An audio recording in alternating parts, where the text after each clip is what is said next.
कमल किशोर राज जी रोर मले एखन जे गीत लिख आवत थी उकर राग है के रंग और राइटर है भरत महतो खुटी से ले सुनू और एंजॉय करो।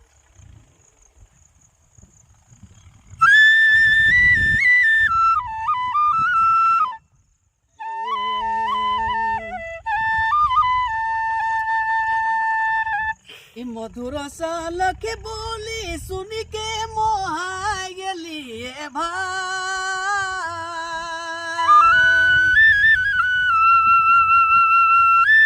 मधुर साल के बोली सुन के मोहा गेलिए भाई,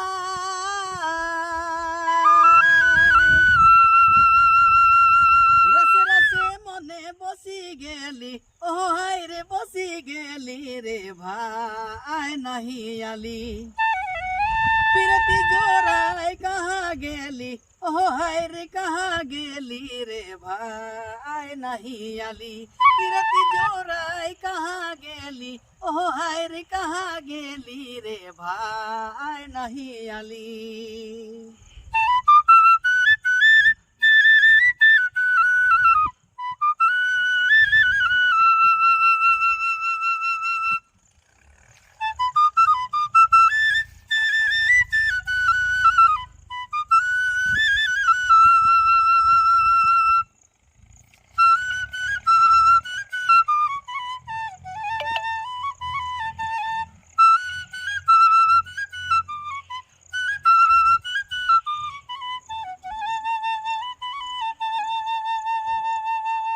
रंगे सद भेली मांग में सिंदूर दिलिए भाई,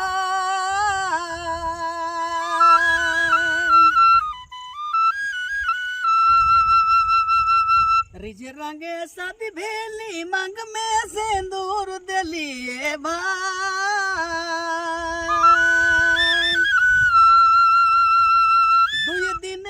दुई दिने मुके तजी देली रे भाई नहीं आली,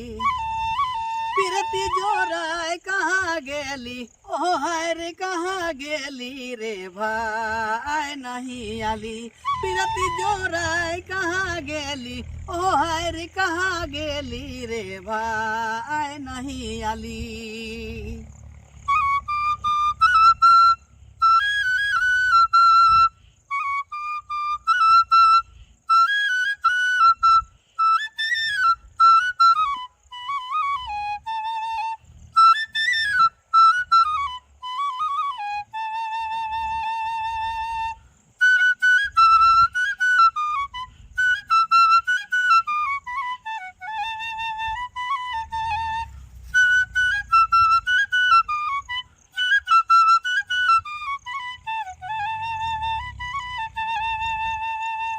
गुने गुने दिन राती एकले कुकत छाती